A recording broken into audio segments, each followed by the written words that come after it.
अस्सलाम वालेकुम students, welcome to my channel. आज हम EDUA 430 का नेक्स्ट लेक्चर स्टार्ट करने लगे हैं। इसमें हम लेसन 44 और लेसन नंबर 45 कवर करेंगे और आज की इस वीडियो के साथ हमारे फाइनल टर्म के तमाम लेक्चर्स कंप्लीट हो जाएंगे। तो ये काफ़ी इंपॉर्टेंट लेक्चर्स हैं फाइनल टर्म के हवाले से। वीडियो कंप्लीट ज़रूर देखिएगा ताकि आप इससे मैक्सिमम बेनिफिट हासिल कर सकें। तो चलिए स्टार्ट करते हैं लेसन नंबर 44 के साथ, जो कि है इम्पोर्टेंस ऑफ लर्निंग टैक्सोनॉमीज। टैक्सोनॉमी का मतलब क्लासिफिकेशन या हायरार्की होता है। जब हम किसी कॉन्सेप्ट को लेवल्स में ऑर्गेनाइज करते हैं, कैटेगरीज बनाते हैं या हायरार्की क्रिएट करते हैं तो उसे टैक्सोनॉमी कहते हैं। लर्निंग टैक्सोनॉमीज स्कॉलर्स की टर्म्स हैं लर्निंग के डिफरेंट टाइप्स या लेवल्स ऑफ लर्निंग आउटकम्स को कैरेक्टराइज करने की। लर्निंग टैक्सोनॉमीज एजुकेटर्स और एक्सपर्ट्स को लर्निंग ऑब्जेक्टिव्स की कॉम्प्लेक्सिटी अंडरस्टैंड और ऑर्गेनाइज करने में हेल्प करती हैं। ये करिकुलम डिजाइन एंड डेवलपमेंट में हेल्प करती हैं, असेसमेंट्स डिजाइन करने में हेल्प करती हैं, इंस्ट्रक्शनल स्ट्रेटजीज प्लान करने में हेल्प करती हैं। अर्ली चाइल्डहुड एजुकेशन में टीचर को ये समझना होता है कि बच्चा सिर्फ इंफॉर्मेशन रिमेंबर कर रहा है या कॉन्सेप्ट समझ रहा है, अप्लाई कर रहा है, कंपेयर कर रहा है, इवेलुएट कर रहा है या क्रिएटिव एक्सप्रेशन शो कर रहा है। प्रोमिनेंट लर्निंग टेक्सोनॉमीज में ब्लूम्स टेक्सोनॉमी शामिल है, जो बेंजामिन ब्लूम और उनके कोलीग्स ने 1950s में डेवलप की। Krathwohl affective taxonomy David Krathwohl ने 1964 में इंट्रोड्यूस की। Dave psychomotor domain RH Dave ने 1960s में डेवलप की। सोलो टैक्सोनॉमी केविन कॉलिस और जॉन बेग्स ने 1982 में डिस्क्राइब की। Webb's depth of knowledge Norman Webb ने लेट 1990s में डेवलप की। रिवाइज्ड ब्लूम्स टैक्सोनॉमी जो है वो एंडरसन और रेथवोल ने 2001 में डेवलप की। Fink's taxonomy of significant learning D Fink ने 2003 में डेवलप की। Bloom's digital taxonomy Andrew Churches ने 2008 में क्रिएट की। ठीक है, तो ये टाइमलाइन थी प्रोमिनेंट टैक्सोनॉमीज की। अर्ली चाइल्डहुड एजुकेशन में लर्निंग टैक्सोनॉमीज एजुकेटर्स को बच्चों की होलिस्टिक डेवलपमेंट सपोर्ट करने में हेल्प करती है। टीचर बच्चे की अंडरस्टैंडिंग और प्रोग्रेस ऑब्जर्व कर सकता है। टीचर देख सकता है कि बच्चा सिंपल थिंकिंग से कॉम्प्लेक्स थिंकिंग की तरफ मूव कर रहा है या नहीं। टीचर इवेलुएट कर सकता है कि बच्चा बेसिक कॉन्सेप्ट, वोकैबुलरी और रूटीन्स याद कर रहा है और अंडरस्टैंड कर रहा है या नहीं। टीचर बच्चे को नॉलेज डिफरेंट कॉन्टेक्स्ट में यूज करने में हेल्प कर सकता है। सिंपल प्रॉब्लम सॉल्विंग और क्रिएटिव एक्सप्रेशन के थ्रू बच्चे एनालाइज और इवेलुएट करना सीख सकते हैं। इमोशनल डेवलपमेंट में एम्पैथी, सेल्फ अवेयरनेस और पॉजिटिव रिलेशनशिप्स फॉस्टर की जा सकती है। क्लासरूम में बिलोंगिंग और कम्युनिटी का सीन बिल्ड होता है। बच्चे अपने इंटरेस्ट एक्सप्लोर करते हैं और लाइफ लॉन्ग लर्निंग का जो लव है वो डेवलप करते हैं। ठीक, नेक्स्ट टॉपिक है टॉपिक 191। यहाँ हम ब्लूम्स टैक्सोनॉमी और रिवाइज्ड ब्लूम्स टैक्सोनॉमी को डिस्कस करेंगे। ओरिजिनल ब्लूम टैक्सोनॉमी 1950s में डेवलप हुई थी और कॉग्निटिव लर्निंग को 6 लेवल्स में कैटेगराइज करती है। ये लेवल्स लोअर ऑर्डर से हायर ऑर्डर थिंकिंग स्किल्स तक अरेंज्ड है। ठीक है, ओरिजिनल ब्लूम्स टैक्सोनॉमी के levels knowledge, comprehension, application, analysis, synthesis और इवैल्यूएशन है। नॉलेज में लर्नर इंफॉर्मेशन रिकॉल करता है, कॉम्प्रिहेंशन में लर्नर इंफॉर्मेशन को समझता है, एप्लीकेशन में लर्नर नॉलेज को नई सिचुएशन में यूज करता है, अप्लाई करता है, एनालिसिस में लर्नर इंफॉर्मेशन को पार्ट्स में ब्रेक करता है, सिंथेसिस में लर्नर डिफरेंट आइडियाज को कंबाइन करके एक नया होल बनाता है, इवैल्यूएशन में लर्नर मटेरियल या मेथड्स की वैल्यू जज करता है। ठीक है, ये ओरिजिनल ब्लूम्स टैक्सोनॉमी के लेवल्स थे। अब आते हैं रिवाइज्ड ब्लूम्स टैक्सोनॉमी की तरफ। रिवाइज्ड ब्लूम्स टैक्सोनॉमी एंडरसन और रेथवॉल ने 2001 में डेवलप की थी। इस रिवाइज्ड वर्जन में टर्मिनोलॉजी अपडेट हुई और नाउन्स की जगह एक्शन वर्ब्स यूज किए गए। ओरिजिनल टैक्सोनॉमी में नॉलेज था, रिवाइज्ड टैक्सोनॉमी में रिमेंबर हो गया।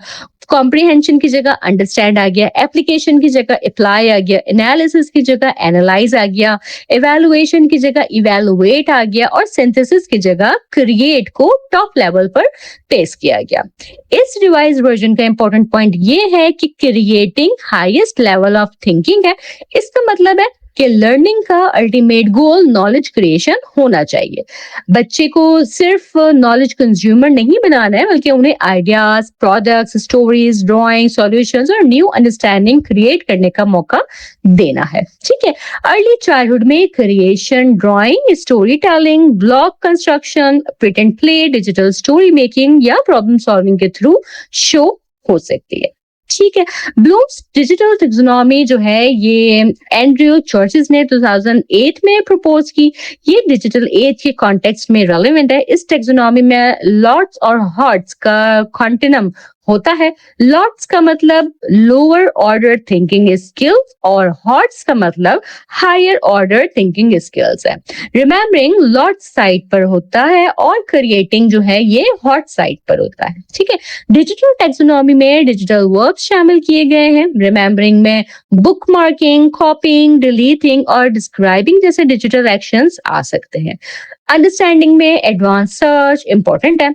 अप्लाइंग में एक्टिंग आउट, एडमिनिस्ट्रिंग, आर्टिकुलेटिंग और कैलकुलेटिंग जैसे वर्ब्स शामिल है। एनालाइजिंग में अप्रेजिंग, एट्रीब्यूटिंग और कंपेयरिंग टाइप एक्शन आ सकते हैं। एवेलुएटिंग में आर्ग्यूइंग, असेसिंग और चेकिंग इंपॉर्टेंट है। डिजिटल कॉन्टेक्स्ट में एवेलुएटिंग का मतलब ऑनलाइन इंफॉर्मेशन की ऑथेंटिसिटी जज करना भी है। क्रिएटिंग में अडैप्टिंग, ब्लॉगिंग और बिल्डिंग जैसे वर्ड्स इंक्लूड हो सकते हैं। इससे हमें समझ आता है कि डिजिटल लर्निंग का अल्टीमेट पर्पस भी नॉलेज क्रिएशन है। ठीक है, इसके बाद हम आते हैं टॉपिक 92 की तरफ और यहाँ सोलो टैक्सोनॉमी डिस्कस करते हैं। सोलो का full form structure of observe learning outcomes है। ये जॉन बिग्स और केविन कॉलिंस ने 1982 में डेवलप की। ये ओरिजिनली हायर एजुकेशन के लिए डिजाइन हुई थी, लेकिन एडेप्टेशन के साथ अर्ली चाइल्डहुड एजुकेशन में भी अप्लाई हो सकती है। सोलो टैक्सोनॉमी लर्निंग आउटकम्स को 5 लेवल ऑफ इंक्रीजिंग कॉम्प्लेक्सिटी में कैटेगराइज करती है। Pre structural, unistructural, multi structural, relational और extended abstract. Pre structural level पर लर्नर के पास कॉन्सेप्ट की लिमिटेड या नो अंडरस्टैंडिंग होती है। अर्ली चाइल्डहुड में अगर बच्चा पहली बार ब्लॉक्स देख रहा है और अभी स्पेशल लर्निंग रिलेशनशिप या बिल्डिंग स्ट्रक्चर को नहीं समझता, तो वो प्री स्ट्रक्चरल लेवल पर है। इस लेवल पर टीचर को रोल, इंट्रोडक्शन और एक्सप्लोरेशन प्रोवाइड करना होता है। ठीक है, यूनिस्ट्रक्चरल लेवल पर बच्चा कॉन्सेप्ट का सिर्फ एक एस्पेक्ट समझता है। जैसे बच्चा कलर्स आइडेंटिफाई कर सकता है, लेकिन अभी ऑब्जेक्ट्स को कलर के मुताबिक सॉर्ट नहीं कर सकता। इसका मतलब बच्चे ने कॉन्सेप्ट का एक पार्ट अंडरस्टैंड किया है, लेकिन डिफरेंट पार्ट्स के दरमियान कनेक्शन अभी डेवलप नहीं हुआ।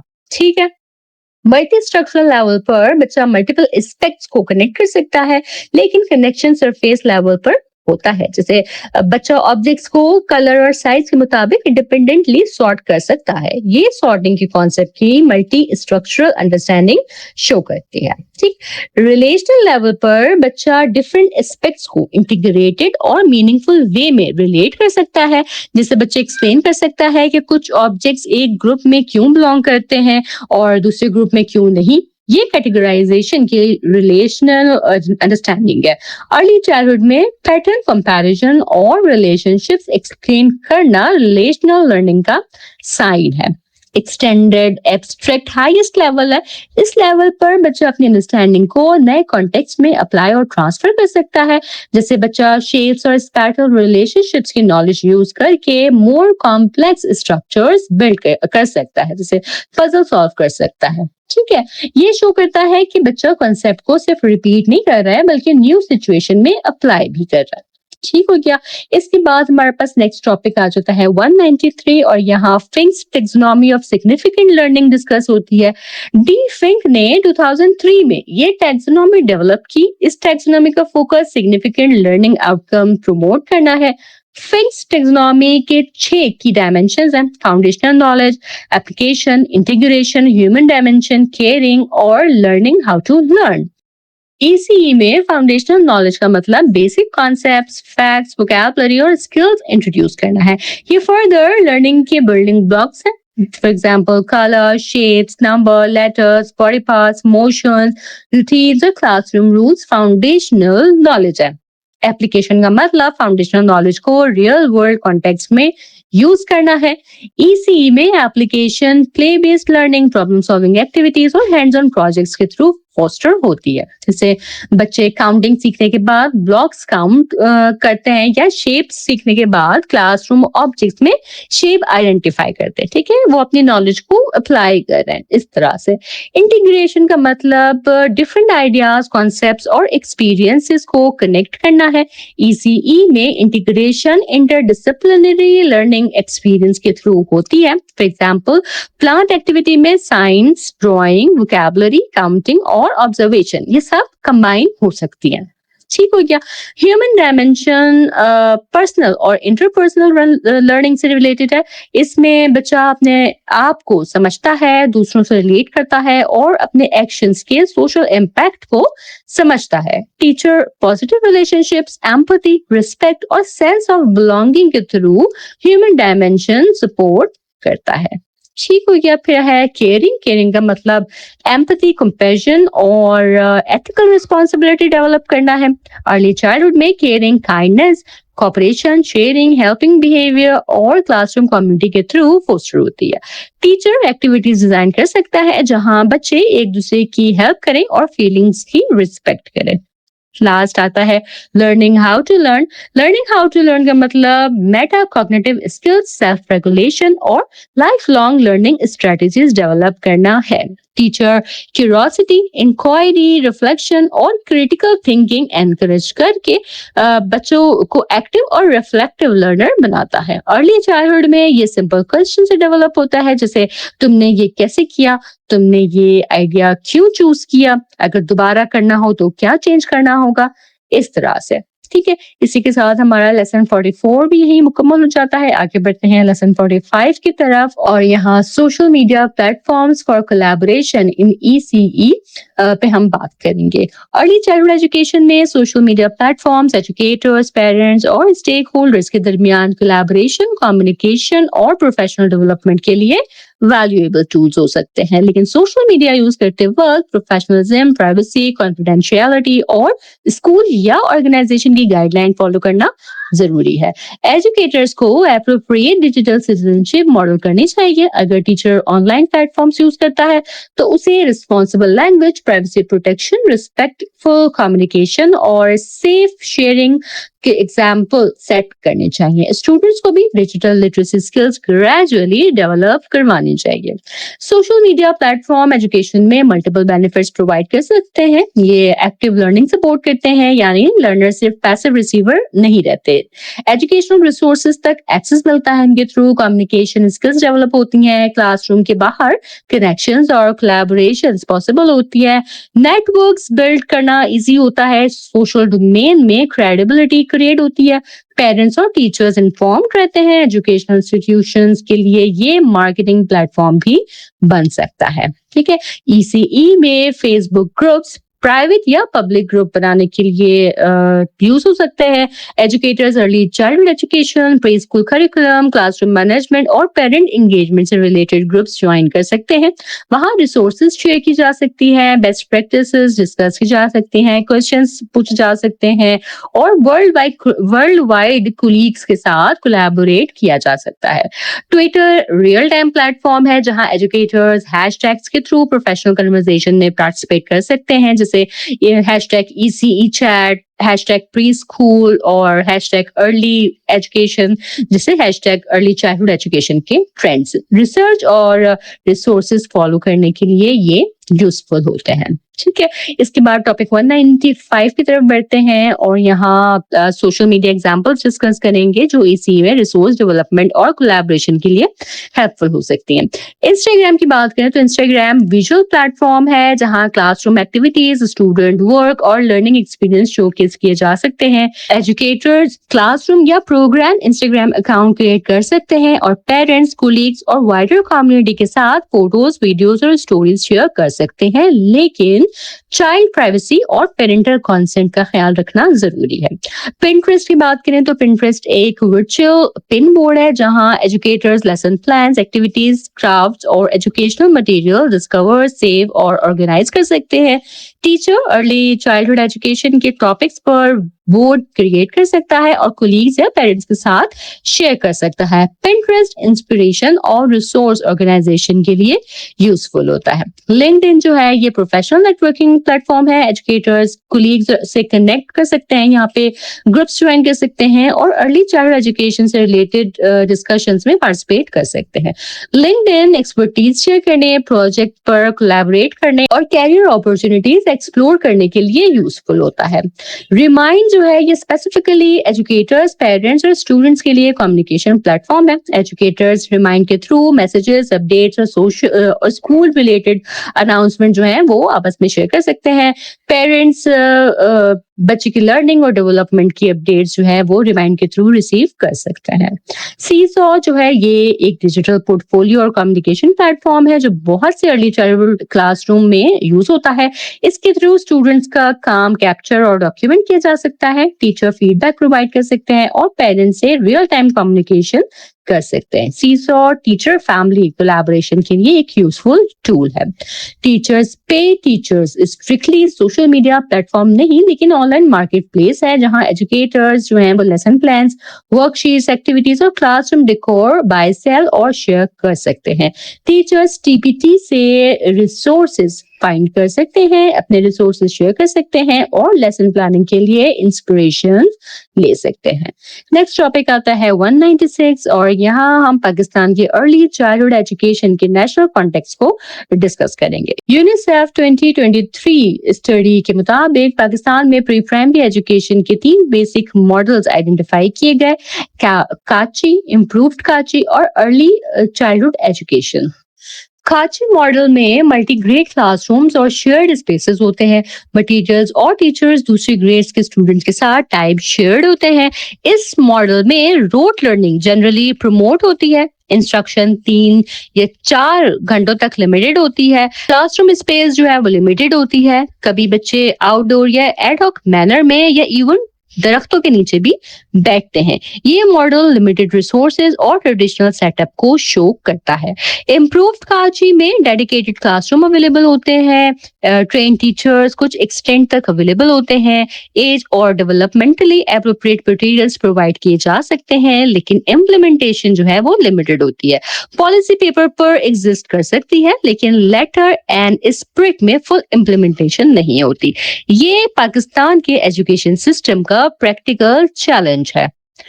ECE model mostly private schools follow करते हैं और बहुत कम गवर्नमेंट स्कूल्स में फुली विजिबल होता है। इस मॉडल में डेडिकेटेड क्लासरूम्स, ट्रेन टीचर्स और डेवलपमेंटली एप्रोप्रिएट मटेरियल्स अवेलेबल होते हैं, लेकिन डेडिकेटेड इजी बजट का कंटिन्यूअस फ्लो अवेलेबल नहीं होता। कई दफा रिसोर्सेज प्राइवेट इंस्टीट्यूशन को खुद जनरेट करनी पड़ती हैं, जिसकी वजह से फीस स्ट्रक्चर जो है फिर वो हाई हो जाता है और वो कॉमन मैन के लिए अफोर्डेबल नहीं रहता। ठीक है, इसकी बात है quality ECE across 5 core functions. Quality ECE के 5 कोर फंक्शंस इंपॉर्टेंट है। पहला प्लानिंग एंड बजटिंग है। अगर गवर्नमेंट और प्रोविंशियल लेवल पर प्रॉपर प्लानिंग और बजटिंग हो तो ECE इम्प्लीमेंटेशन इंप्रूव हो सकती है। दूसरा करिकुलम इम्प्लीमेंटेशन है। करिकुलम का डिजाइन और इम्प्लीमेंटेशन आज की रिक्वायरमेंट्स और अर्ली चाइल्डहुड नीड्स के मुताबिक होनी चाहिए। तीसरा वर्कफोर्स डेवलपमेंट है। Teacher training programmes future needs को कैटर कर रहे हैं या नहीं, ये इवैल्यूएट करना जरूरी है। चौथा फैमिली एंड कम्युनिटी एंगेजमेंट है। पाकिस्तान में आउट ऑफ स्कूल चिल्ड्रन का मेजर इशू है। इस प्रॉब्लम को एड्रेस करने के लिए कम्युनिटी इन्वॉल्वमेंट और फैमिली एंगेजमेंट जो है ये बहुत इंपॉर्टेंट है।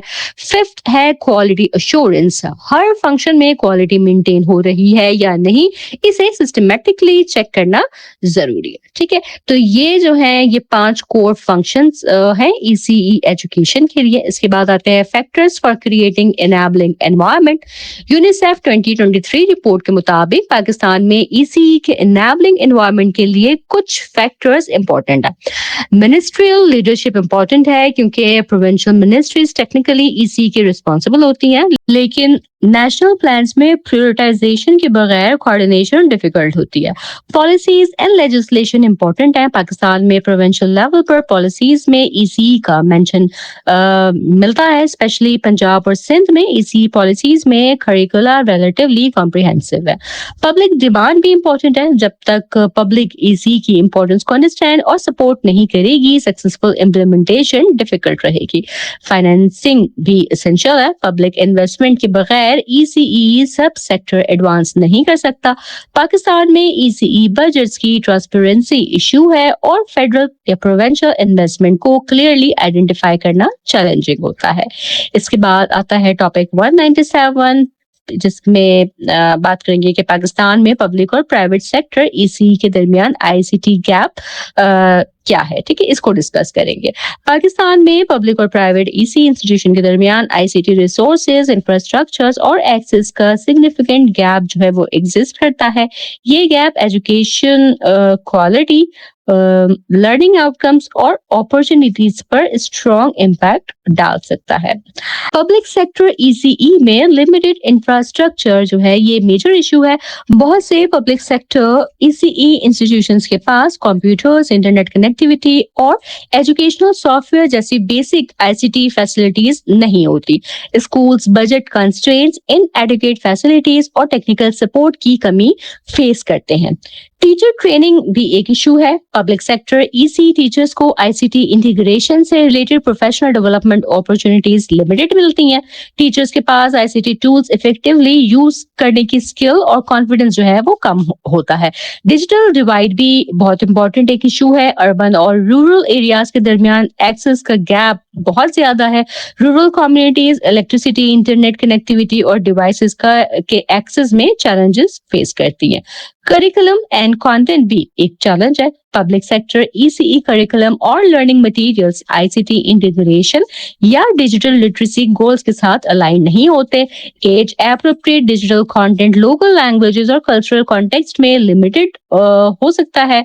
फंडिंग एंड रिसोर्सेज भी लिमिटेड है। Public sector institution government funding पर डिपेंड करते हैं जो ऑफन इनसफिशिएंट होती है। ठीक है, ये तो थी पब्लिक सेक्टर की बात। अब आते हैं प्राइवेट सेक्टर की तरफ। प्राइवेट सेक्टर ईसी इंस्टीट्यूशन के पास जनरली ज्यादा फाइनेंशियल रिसोर्सेज और ऑटोनॉमी होती है। वो आईसीटी इंफ्रास्ट्रक्चर, इक्विपमेंट और रिसोर्सेज में इन्वेस्ट कर सकते हैं। मॉडर्न फैसिलिटीज, कंप्यूटर, टैबलेट्स और एजुकेशनल सॉफ्टवेयर अफोर्ड करना उनके लिए रिलेटिवली इजी होता है। प्राइवेट सेक्टर आईसीटी इंटीग्रेशन को अपने एजुकेशनल फिलॉसफी और करिकुलम का पार्ट बना सकते हैं। Schools ICT enhanced learning experiences, digital literacy programmes और इंटरैक्टिव मल्टीमीडिया रिसोर्सेज प्रोवाइड कर सकते हैं। टीचर्स को आईसीटी इंटीग्रेशन के लिए प्रोफेशनल डेवलपमेंट, वर्कशॉप्स और सर्टिफिकेशन की अपॉर्चुनिटीज भी मिलती हैं। पेरेंटल इन्वॉल्वमेंट भी प्राइवेट सेक्टर में ज्यादा ऑर्गेनाइज्ड होती है। Digital communication platforms, online portals और मोबाइल एप्स के थ्रू पेरेंट्स को रियल टाइम अपडेट्स और प्रोग्रेस रिपोर्ट्स दी जा रही होती हैं। ठीक है, आईसीटी गैप रिड्यूस करने के लिए पॉलिसी सपोर्ट जरूरी है। गवर्नमेंट को पब्लिक सेक्टर ईसीई में आईसीटी इंटीग्रेशन के लिए पॉलिसीज इंप्लीमेंट करनी चाहिए, फंड्स एलोकेट करने चाहिए, टीचर्स को ट्रेनिंग प्रोवाइड करनी चाहिए और डिजिटल लिटरेसी करिकुलम में इंटीग्रेट करने चाहिए। पब्लिक प्राइवेट पार्टनरशिप भी यूजफुल हो सकती है। पब्लिक और private sector stakeholders resources, expertise और बेस्ट प्रैक्टिसेस शेयर करके ईसी क्वालिटी को इम्प्रूव कर सकते हैं। कम्युनिटी इंगेजमेंट भी जरूरी है। लोकल कम्युनिटीज, पेरेंट्स और स्टेक होल्डर्स को आईसीटी इंटीग्रेशन की इंपॉर्टेंस समझानी चाहिए। टीचर ट्रेनिंग की सॉल्यूशन है। ईसी टीचर को आईसीटी इंटीग्रेशन, डिजिटल लिटरेसी और एजुकेशनल टेक्नोलॉजी के प्रैक्टिकल यूज पर प्रोफेशनल डेवलपमेंट मिलनी चाहिए। इक्विटेबल एक्सेस भी इंश्योर करना जरूरी है। रूरल एरियाज, अंडरसर्व्ड कम्युनिटीज और मार्जिनलाइज्ड पॉपुलेशन को प्रायोरिटी देनी चाहिए। Mobile learning programmes, community ICT centres और लो कॉस्ट डिवाइसेस एक्सेस जो है ये एक्सटेंड करने में हेल्प कर सकते हैं। ठीक है जी। इसके बाद आगे बढ़ते हैं टॉपिक 198 की तरफ कि पाकिस्तान की डिजिटल रियलिटीज और आईसीटी ईसी के वे फॉरवर्ड से रिलेटेड है ये टॉपिक। अगर हम ICT in early childhood education implement करना चाहते हैं तो पहले हमें पाकिस्तान की डिजिटल रियलिटी समझनी होगी। हमें खुद देखना होगा कि हम डिजिटली कहाँ स्टैंड करते हैं और एक्चुअल फैक्ट्स क्या है। पाकिस्तान जो है डिजिटल जनवरी 2023 रिपोर्ट के मुताबिक टोटल पॉपुलेशन जो है पाकिस्तान की वो 238 मिलियन के अराउंड है। इस पॉपुलेशन में 80% एक्टिव सेलुलर मोबाइल यूजर हैं। इसका मतलब है कि मोबाइल कनेक्टिविटी पाकिस्तान में बहुत स्ट्रॉन्ग रियलिटी बन चुकी है। इंटरनेट यूजर टोटल पॉपुलेशन का 36.7% है। एक्टिव सोशल मीडिया यूजर्स 30% है। ये फिगर्स शो करते हैं कि पाकिस्तान ग्रेजुअली डिजिटल डायरेक्शन में मूव कर रहा है, लेकिन डिजिटल डिवाइड अभी भी एग्जिस्ट करता है। एज सेग्रीगेशन भी इम्पोर्टेंट है। पाकिस्तान में पैदाइश से 4 साल का जो एज ग्रुप है वो 12.6% है। 5 से 12 साल का एज ग्रुप 19% है। 13 to 17 ईयर्स एज ग्रुप जो है वो 11% है। मोस्ट इंटरनेट और सोशल मीडिया यूजर 13 से 44 ईयर के दरमियान फॉल करते हैं। इस डेटा से हमें ये आइडिया मिलता है कि अगर हम टीचर्स, पेरेंट्स और चिल्ड्रन को इंटरनेट और सोशल मीडिया का प्रॉपर यूज सिखाएं तो पाकिस्तान डिजिटल वर्ल्ड में बेटर पोजीशन अचीव कर सकता है। वे फॉरवर्ड यही है कि पाकिस्तान और एजुकेशन सिस्टम को डिजिटलाइजेशन की रियलिटी एक्सेप्ट करनी होगी। डिजिटल चेंज हो रहा है और हमें इस चेंज के साथ अडेप्ट करना होगा। टीचर्स, रेलेवेंट स्टेक होल्डर्स और स्टूडेंट्स को डिजिटल लिटरेसी से इक्विप करना जरूरी है। डिजिटल लिटरेसी सिर्फ डिवाइस यूज करना नहीं बल्कि safe use, productive use, responsible communication, privacy protection और इंफॉर्मेशन इवैल्यूएशन भी इंक्लूड करती है। Summer model, SAMR model, summer model 2010 में एजुकेशनल रिसर्चर डॉक्टर रिबन प्रेटेंड्रा ने डेवलप किया। ये टेक्नोलॉजी इंटीग्रेशन को समझने के लिए पावरफुल कंसेप्चुअल टूल है। SAMR मॉडल एजुकेटर को हेल्प करता है कि वो क्लासरूम टेक्नोलॉजी इम्प्लीमेंटेशन के लेवल्स को समझे। इस मॉडल के 4 स्टेजेस हैं: सब्स्टिट्यूशन, ऑगमेंटेशन, मॉडिफिकेशन और रीडेफिनेशन। सब्स्टिट्यूशन का मतलब है ट्रेडिशनल एक्टिविटीज और मटेरियल्स को डिजिटल वर्जन से रिप्लेस करना। फॉर एग्जांपल, पेपर वर्कशीट की जगह डिजिटल वर्कशीट यूज कर लेना या इन क्लास लेक्चर की जगह रिकॉर्डेड लेक्चर्स यूज करना। इस लेवल पर कंटेंट में सब्सटेंशियल चेंज नहीं होता, सिर्फ डिलीवरी मेथड चेंज होता है। अर्ली चाइल्डहुड में एग्जांपल हो सकती है कि बच्चा पेपर फ्लैश कार्ड्स की बजाय डिजिटल फ्लैश कार्ड्स देखे। ठीक है। ऑगमेंटेशन में डिजिटल एनहेंसमेंट से ऐड होती हैं। कंटेंट सेम रहता है लेकिन डिजिटल फीचर्स लर्निंग को एनहेंस करते हैं। For example, comments, hyperlinks, multimedia, audio support या इंटरैक्टिव फीडबैक। अर्ली चाइल्डहुड में डिजिटल स्टोरी में साउंड, एनिमेशन और क्वेश्चन प्रॉम्प्ट्स ऐड करना ऑगमेंटेशन के एग्जांपल हो सकता है। मॉडिफिकेशन में टेक्नोलॉजी टास्क को सिग्निफिकेंटली रीडिजाइन कर देती है। Teacher LMS like Google classroom, Moodle, Schoology या कैनवस यूज करके क्लासरूम लॉजिस्टिक्स मैनेज कर सकता है। असाइनमेंट्स, फीडबैक, डिस्कशंस, रिकॉर्ड और ट्रैकिंग डिजिटल वे में ऑर्गेनाइज हो जाते हैं। अर्ली चाइल्डहुड कॉन्टेक्स्ट में teacher digital portfolios, parent update और चाइल्ड प्रोग्रेस ट्रैकिंग यूज कर सकता है। रीडेफिनेशन हाईएस्ट लेवल है। इसमें टेक्नोलॉजी ऐसी एक्टिविटीज एनेबल करती है जो पहले क्लासरूम में पॉसिबल नहीं थी, जैसे वर्चुअल फील्ड ट्रिप्स के थ्रू स्टूडेंट्स नेशनल और इंटरनेशनल लोकेशंस विजिट कर सकते हैं। क्लास में बुक रीड करने के बाद ऑथर को ऑनलाइन इनवाइट किया जा सकता है ताकि वो स्टूडेंट के क्वेश्चंस आंसर कर सके। अर्ली चाइल्डहुड में वर्चुअल जू विजिट, इंटरनेशनल क्लासरूम कोलैबोरेशन या digital story telling with remote guest example हो सकते हैं। इसके साथ ही हमारा लेक्चर यहाँ मुकम्मल होता है। मुझे पूरी उम्मीद है कि ये आपके लिए बहुत यूजफुल वीडियो रही होगी। अगर आपके इस वीडियो के हवाले से कोई सवाल हो या आप कोई फीडबैक देना चाहें तो कमेंट सेक्शन में जरूर बताइएगा। चैनल पर नए हैं तो सब्सक्राइब करना हरगिज ना भूलिएगा और मेरे लेक्चर्स को अपने फेलो स्टूडेंट तक वर्चुअल यूनिवर्सिटी के डिफरेंट प्लेटफॉर्म पे जरूर शेयर करें ताकि मैक्सिमम स्टूडेंट जो है वो इन लेक्चर से फायदा हासिल कर सके। मैं इंशाल्लाह ताला अपने नेक्स्ट वीडियो के साथ जल्द हाजिर होंगी। तब तक आप सब अपना बहुत ख्याल रखिएगा। अल्लाह हाफिज।